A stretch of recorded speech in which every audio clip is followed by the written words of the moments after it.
Nestle has built a reputation as a global powerhouse, touching the lives of millions with its wide range of food and beverage offerings.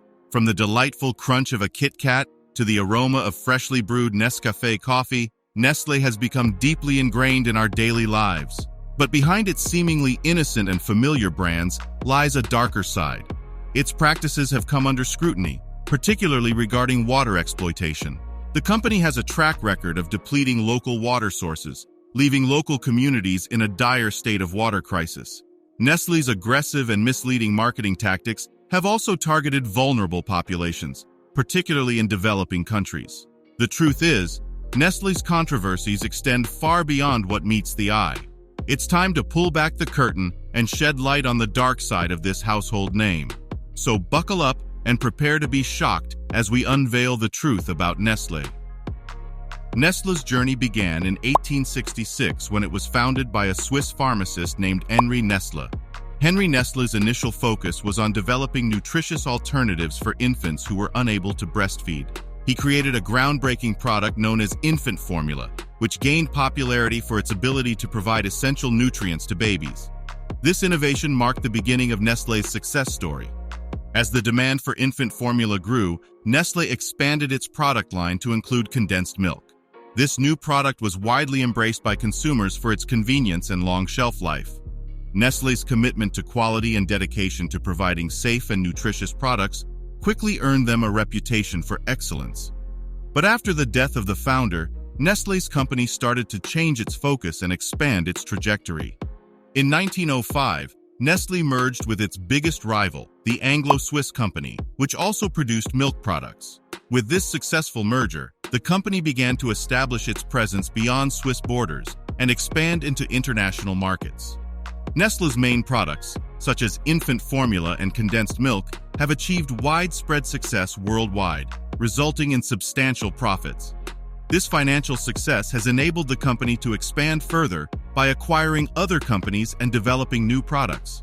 One of the major companies they acquired is Rowntree's, a British confectionery company famous for its Kit Kat chocolate bars. Nestle also made strategic moves in the coffee industry by establishing factories in South America and developing Nescafé, a renowned coffee brand that continues to be recognized for its rich flavor. In addition to Nescafé and Kit Kat, Nestle also offers a wide range of products such as Nestle Crunch, Purina Pet Food, Nestle Pure Life Bottled Water, and Maggi noodles and seasonings. Nestle's reputation for reliability, convenience, and consistently high-quality offerings has garnered them a loyal customer base worldwide, positioning them as one of the largest and most influential food and beverage companies in the world. While Nestle's public image may project success and positive brand associations, there are hidden shadows lurking under the ground. But before we go further, don't forget to show your support by liking this video and subscribing to our channel for more compelling content. The first major controversy surrounding Nestle emerged in the 1970s when the company faced accusations of employing an aggressive marketing strategy that discouraged mothers from breastfeeding. Nestle was alleged to have promoted their baby formula as a healthier alternative, despite the lack of evidence to support this claim. The accusations led to a boycott launched in 1977 in the United States, which soon spread to Europe. The boycott was officially suspended in the US in 1984 after Nestle agreed to follow an international marketing code endorsed by the World Health Organization. But the controversy did not end there. Nestle's questionable marketing practices resurfaced, this time targeting developing countries. In 1999, a former Nestle salesman named Syed Amir Raza Hussain released a report in association with a non-profit organization, Baby Milk Action, accusing Nestle of encouraging doctors to promote its infant formula products over breastfeeding. Another major issue revolves around Nestle's water extraction practices. At the World Water Forum in 2000, Nestle, along with other corporations, persuaded the World Water Council to change its statement, downgrading access to drinking water from a right to a need. However, in the face of public outcry and criticism, the company later expressed remorse and retracted this statement. The company has also faced criticism regarding its use of plastic bottles. In 2008, environmental groups filed a complaint against Nestle, disputing their claims that most water bottles are recycled and that bottled water is environmentally responsible. Nestle's own corporate citizenship report acknowledged that many of their bottles end up in the solid waste stream and are not recycled.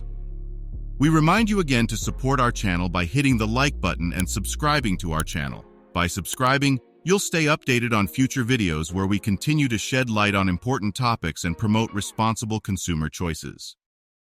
Nestle's water exploitation practices have had significant consequences on the communities directly affected by their operations. Despite the images of springs, lakes, and mountains on their labels, the reality is that the majority of Nestle's bottled water comes from underground sources. Communities in areas where water resources are already scarce and desperately needed by the public are bearing the brunt of Nestle's actions. The company is depleting groundwater reserves in these regions for their own profit, creating a water shortage problem for the local population. In 2013, Nestle began diverting clean and abundant water from local sources in Pakistan, leaving the population with no choice but to resort to drinking contaminated water sources like sewage and sludge. This deprives the people of access to safe and clean drinking water, putting their health and well-being at risk. This pattern of behavior is not limited to Pakistan alone. Nestle has been known to repeat these exploitative practices in numerous undeveloped countries where natural resources are abundant and regulations regarding corporate accountability may be lax. By taking advantage of tax loopholes and lax regulations, Nestle gains access to these resources, leaving local populations without their rightful water sources. Another appalling action taken by Nestle was the employment of saleswomen in various regions of Asia and Africa. These women were sent out to offer medical advice to mothers and distribute free samples of Nestle's baby formula. In these underdeveloped countries, where education levels were often low, the mothers trusted these women because they were dressed like nurses. They believed the advice they were given and eagerly accepted the free formula samples. However, what they didn't realize was that the samples were carefully designed to last just until the point when the mothers became fully dependent on the formula and stopped producing breast milk. This deceitful tactic led to a devastating outcome. Thousands of infants lost their lives as their mothers substituted Nestle's baby formula for breast milk, as the formula was unable to provide the essential nutrients that breast milk naturally contains. The consequences were most severe in underdeveloped regions, where mothers, in an effort to save money, diluted the formula with excessive amounts of water. Unknowingly, they were depriving their children of the vital nutrition that breast milk offers. Breast milk is crucial for a baby's development and immune system. Without access to natural breast milk and lacking clean water sources, infants in these regions suffered from various illnesses and tragically lost their lives. To address these issues, the company took several actions, and in March 2011, Nestle achieved a significant milestone by becoming the first infant formula company to meet the criteria set by the FTSE For Good Index.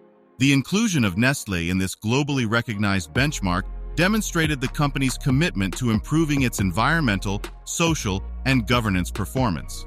The company has also gone on to meet certain standards for all of its companies, such as ISO 14001 for environmental standards and OHSAS 18001 for health and safety management systems. Despite these glimmering achievements and certifications, the company only makes changes primarily in response to public pressure. Nestle's response to controversies has often been reactive rather than proactive. It is often in the face of public backlash or legal action that the company takes steps to address the issues at hand. Nestle's actions are driven more by a need to protect its reputation. In short, Nestle prioritizes profit above all else, and its actions and changes may be driven by financial considerations rather than a genuine commitment to ethical practices. What are your thoughts on the Nestle company and its product? Do you see them as an ethical company, or are they solely focused on profit? Don't hesitate to share your comments. Thanks for watching this video, and make sure to like and subscribe. Also, don't forget to share this video to spread awareness of Nestle's controversies and promote responsible and ethical consumerism. We'll see you in the next video.